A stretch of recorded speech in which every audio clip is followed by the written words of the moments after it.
If you're working for this garbage here called paper, you're about to get wiped out because this has no value. This is not even valuable as toilet paper. It's a little too small. So that's why most people have been conditioned to work for this here. These are the gentlemen I go to because I want information more than the gold and more than the silver. In this video, a panel of experts, including Robert Kiyosaki, discusses the importance of gold as a form of money. They emphasize that gold has been a trusted and valuable asset for over 5,000 years due to its scarcity, resistance to elements, and malleability. The conversation touches upon the historical significance of gold as a medium of exchange, highlighting its role as a store of value in contrast to fiat currencies. The experts also address the current economic challenges, massive debt levels, and the potential risks associated with traditional currencies. The discussion provides insights into why gold continues to be a crucial asset for protecting wealth. And so today's subject is, why is gold important? Let's start with Dana. Why is gold important as money? We'll all say the same thing. Gold has no counterparty risk. It is the most trusted and oldest form of value transfer that man knows, going all the way back to ancient times. Let me ask this question. Okay. Counterparty means this. If you lend your brother-in-law $100, what's your chance of getting it back? Zero. That's counterparty. So when somebody says counterparty, so when you work for this stuff here, what's your chances of getting its value back? Dana, how much value has this lost in 100 years? Almost all of its purchasing power, down to a couple of pennies of real purchasing power compared to goods and services 100 years ago. So do you trust your Uncle Sam? Do you trust our government? No. Jim, do you trust our government? Absolutely not. Andy? No. Charles? No, of course not. Not on your life. So is that why gold's important? You know, it amazes me, Robert, how many times human beings have to go through this same experience. They've been flim-flammed since the Great Khan of China.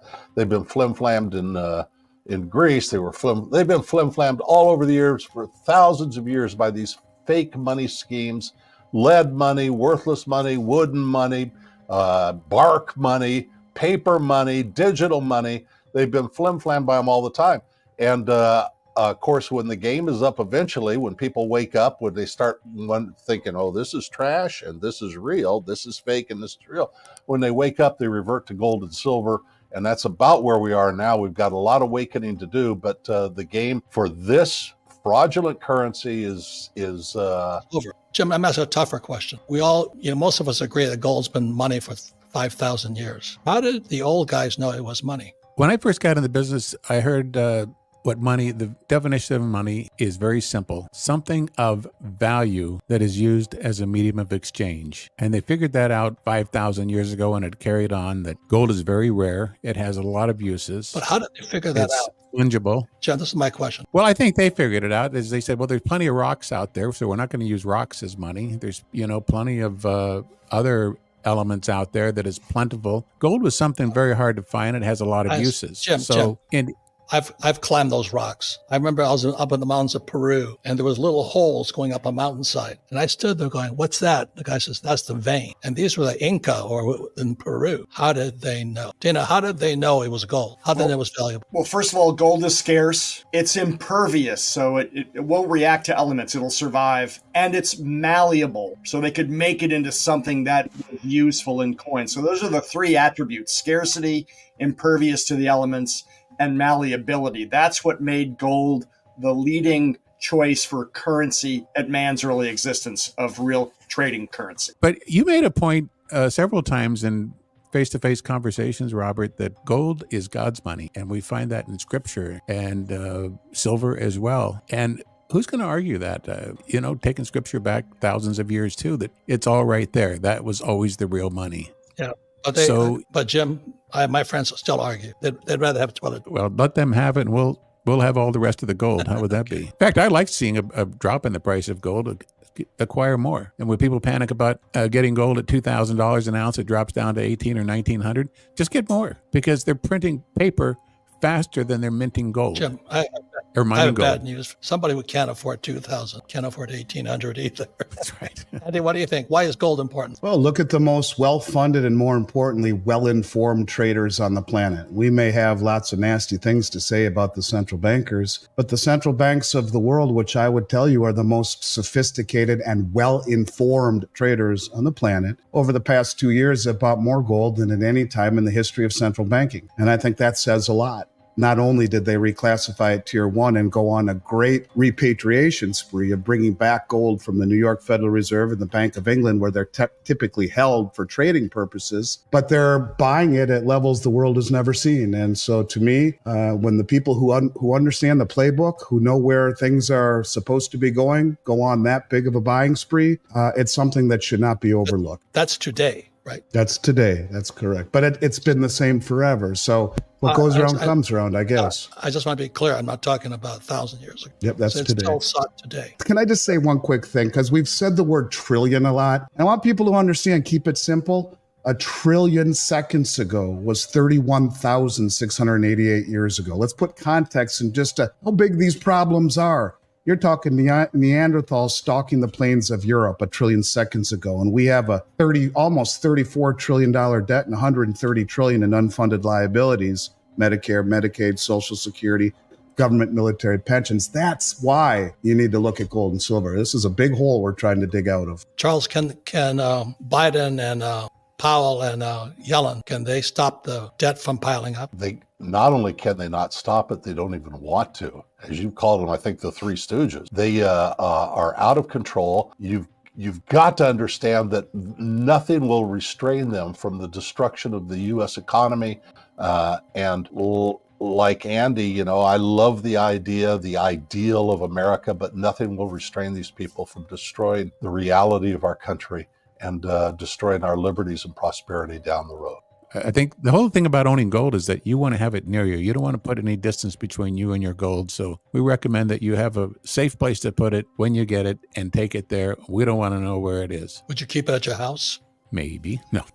Possible. Well, I wouldn't put it in a safe deposit box at a bank, and there's these private vaults that you can put them in. I'm not a big fan of those either, because there's one over in California that they came in and raided and emptied all the boxes because they were looking for some illegal activities going on. I don't think the private depositories are the place either, but something like a floor safe makes a lot of sense, or a high security safe that's armed and videoed, I think is a good idea. Well, not to brag, but I started 64 with my first silver coin, and I kept saving them.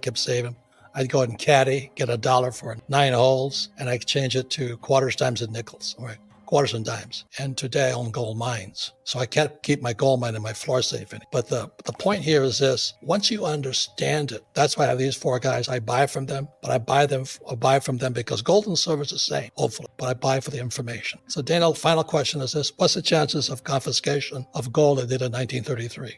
Well, the only country that confiscated gold was the United States. No other country around the world had a gold confiscation order.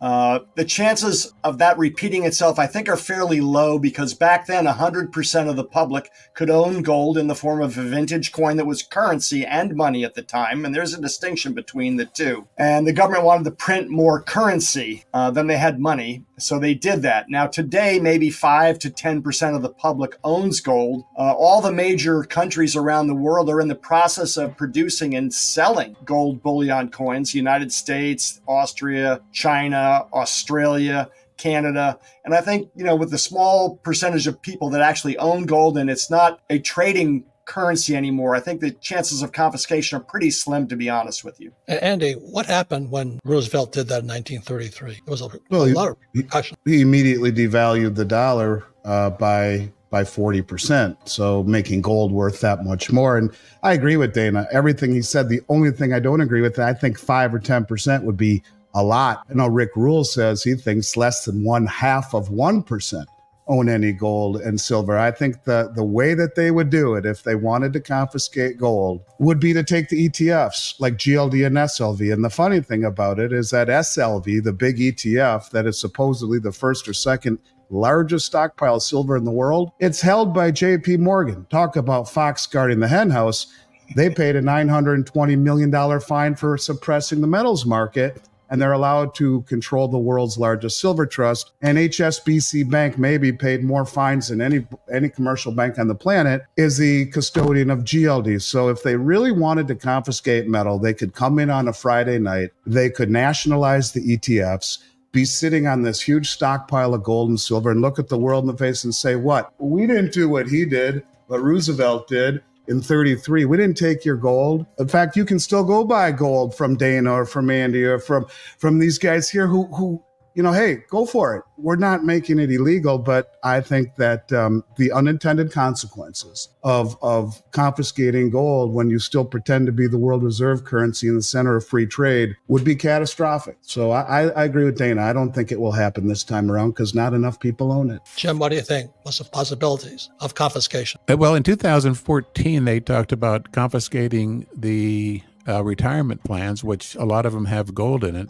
and then the government would distribute the IRA as they saw fit, not as you saw fit. So if you have a gold IRA, it's subject to confiscation by the government. I think there's as good a chance now as ever that a president, I don't think it's going to be Trump, but could be a future president that says, you know what, we think that people should not own gold, just like they did in 1933. We're going to confiscate it as they did. And if you don't turn it in, you could be locked up for 6 months or fined several thousands of dollars. I always have that in the back of my mind. What if this happens? Charles?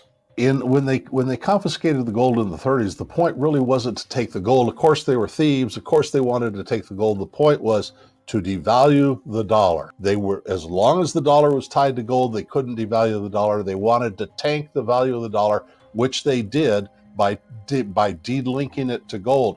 They don't need to do that now. They tank the value of the dollar with each passing day, with every act of money printing, with every act of deficit spending. So nothing stops them from the destruction of the dollar now. Gold is not in their way, so it's not their biggest enemy today. Well, Biden already did that. His first act when he became president was cut the Keystone XL pipeline off, and the price of oil went from $30 a barrel to $130 a barrel. He brought in inflation. And exactly as Fuller says, the way our wealth is stolen is via inflation, taxation. In conclusion, the experts highlight the enduring value of gold as a robust safeguard against economic uncertainties and fiat currency devaluation.